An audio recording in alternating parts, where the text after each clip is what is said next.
Kaibigan, kalyabi, mayroon ka bang problema? Sasakyan ng kotse, may problema sa makina. Tayo na kay makinistang pobre, susolusyonan, diagnostic ang kailangan. Makinistang pobre, isang magaling na mekaniko. Makinistang pobre, mayaman ang puso sa pagtulong. Makinistang pobre, mag-subscribe na kayo. Mag-subscribe kay Makinistang Pobre.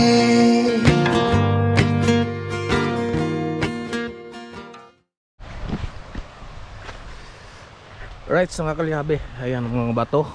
So sa rock formation dito, napakaganda. Ayan. So ito ay ayon sa kwento-kwento. So at nauugnay ito mga kalyabe dun sa history ng Pilipinas. So it's either ito ay epekto ng pagsabog ng tinatawag nilang Apo-Laki. So dito sa kalagitnaan ng kadagatan natin sa Pilipinas, kaya gumalaw at umangat itong mga bato na to. So mamaya papakita ko sa inyo yung aerial view ng mga rock formation dito. Ayan. So napakaganda niyan. Yan. So dito papakita ko din sa inyo yung mga kasi based doon sa history or doon sa nababasa natin sa Google. Ayan, itong mga bato na ito ay lumabas kung hindi dahil doon sa paggalaw ng Philippine Trench. Ayan, so maaring dahil sa pagsabog ng isang bulkan, malaking bulkan sa ilalim ng karagatan. So ayan, kaya umangat ito ng ganito yung bato na to. So hanggang doon sa taas mga kalyabe, isipin mo sakop daw ng dagat dati. So ayan, sakop ng karagatan yan. Yun, bato na yun, napakalaki. Yun, corals po yan, corals na umangat. Ayan, ito mga corals po ito. Ayan.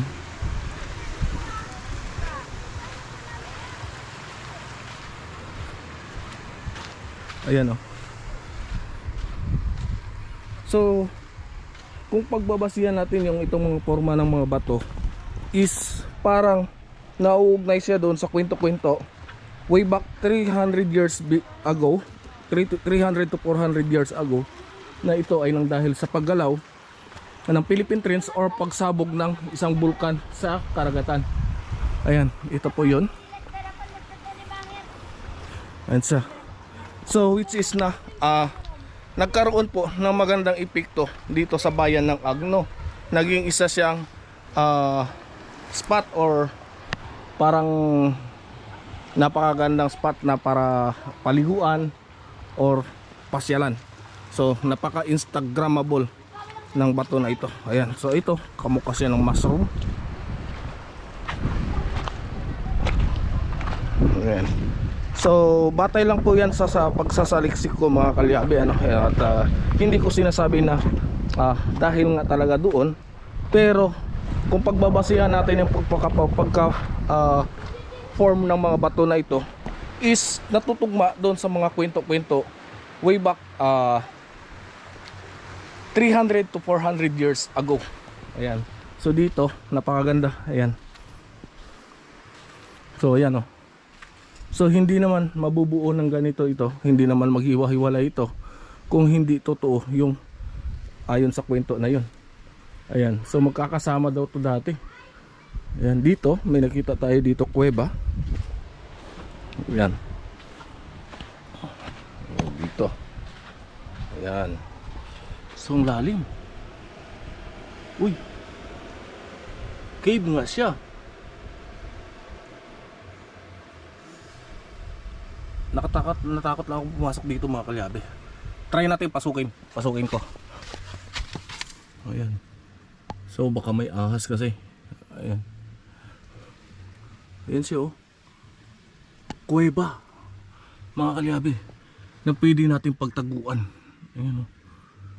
So ayan sa taas butas. Ayan. Nakatakot lang. Ayan. So napakaganda po nito oh. Ayan. So Try ko pasukin sa loob, sana walang ahas, ano. Baka makakatakot kasi baka may makamandag na ahas. Ayan. So alam niyo naman, may phobia po ako sa ahas. Takot po ako sa ahas. Ayan, napakaganda, laki, luwag dito sa loob. Ayan, napakaluwag po niyan mga kalyabe.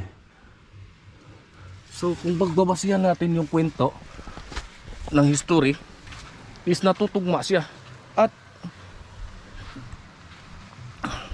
ayon din sa sa kwento, dahil nga sa pagkasunod-sunod na pagkalindol at pagsabog ng dalawang bulkan dito sa mga bulkan dito sa atin, is natutugma talaga yung kwento nila na maaring ito ay dahil sa pagsabog ng isang napakalaking kaldera, which is na ang tinatawag natin na Apo-Laki, dyan sa kalagitnaan ng karagatan.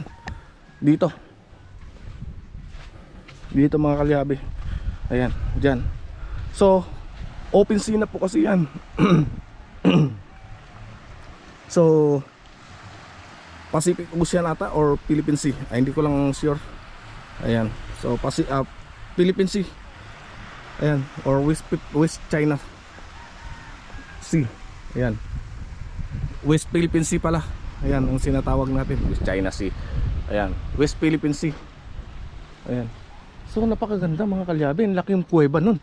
Isipin niyo mga kalyabe, parang hindi ako makapag-move on kasi parang ang liit lang ng butas, pero doon sa loob niya, which is na napakaluwag. Ayan. Ayan, so nakaka-amaze talaga na ma-form ang ganitong klase ng bato. Ayan, so ito malinis to, napakagandang pwedeng masilong-silungan ng ilalim nito. Ayan.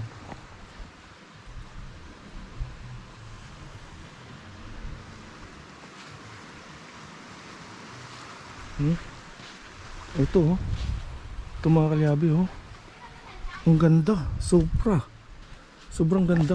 Ayan, so dito napakaluwag. Ayan, napakaluwag niya, sobra. So sana sa mga bisita, sa mga dumadayo dito, iwasan po natin yung pagkalat ng basura kagaya nito. Ayan, wag po natin hayaan na masira yung gumagandang tanawin sa isang lugar kung saan na pwede natin mapasyalan. So ito katulad nito, ayan, kung sino man po yung may-ari ng basura na to, sana sa susunod ay wag nyo na pong ulitin. Ayan, kasi sayang ang view, sayang ang ganda na ipinamala sa inyo ng kalikasan para dito sa inyong lugar, tapos ganyan masisira lang din. So sayang, ang dami pa namang dumadayo dito sa tuwing summer. Ayan, so sino ba naman hindi maaakit dito sa kagandahan ng mga bato na to, which is na napaka-instagrammable. Yan. Ayan. Ayan siya, which is kung pagbabasihan natin na dahil sa paggalaw ng lupa or ng trench ng dito sa atin sa Philippine Trench, maaring ito ngay umangat kasi sa base sa forma niya is yan ang pinaangat, which is mga kalyabe na ayon doon sa mga kasaysayan natin is meron din daw mga lugar na lumubog. So which is na based doon sa kwento ng about sa history about doon sa pagsabog ng isang kaldera, isang malaking bulkan sa ilalim ng dagat, na meron nga daw talagang mga lumubog na lugar. So at meron ding lumutang na mga malalaking bato. So which is na tumugma dito. At dito mismo sa Pangasinan, sa Agno Pangasinan, ay makikita ninyo yung parang nagpatutuo doon sa kasaysayan way back 300 to 400 years ago. Ayan po siya. So hindi ko naman po sinabi na tama po yung sinasabi ko. Ay based lang po yan doon sa saliksik ko or sa pananaliksik ko ayon doon sa ating mga kasaysayan mga kalyabe. So dito, wow, sana ingatan to, ingatan talaga. Yaman to ng Agno Pangasinan.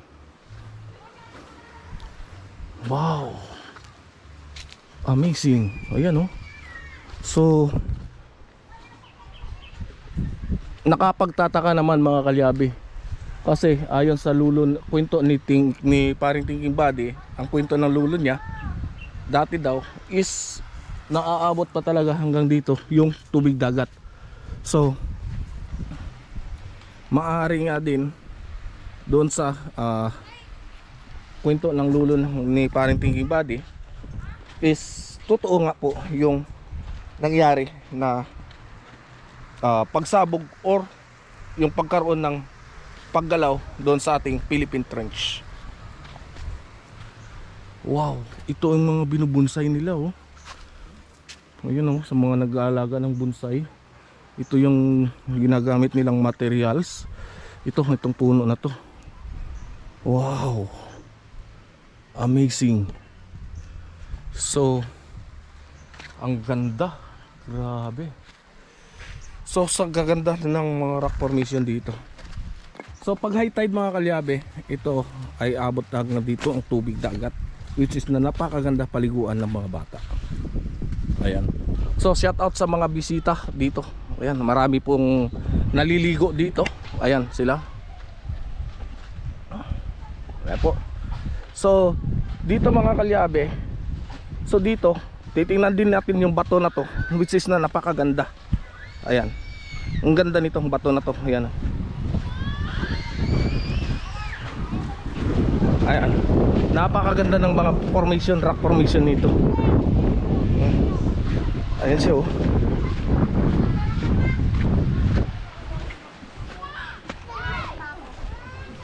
Ayan, shout out po sa bisita dito naliligo. Shout out kila ma'am. Ayan. So napakaganda ng mga rock formation dito ma'am. Ayan, so ayan oh, ang ganda dito mga kalyabe. So which is ito, kung dito kung pagbabasihan natin yung doon sa history natin, itong paggalaw ng trench natin or pagsabog ng bulkan dahil sa pagkaroon ng lindol dahil sa pagsabog ng bulkan, is ito na po yung mga nagpapatunay, yung mga crack ng bato na to. Ayan oh. Ayan. So ang ganda, grabe. Oh. Sabi ko oh, yan ang ganda, tingnan mo naman oh. Ayan mga kalyabe oh. Sino hindi mamamangha dito? Ayan, tingnan nyo, nagpipicture sila dahil sa talagang napakaganda ng view kapag nagpicture ka dito.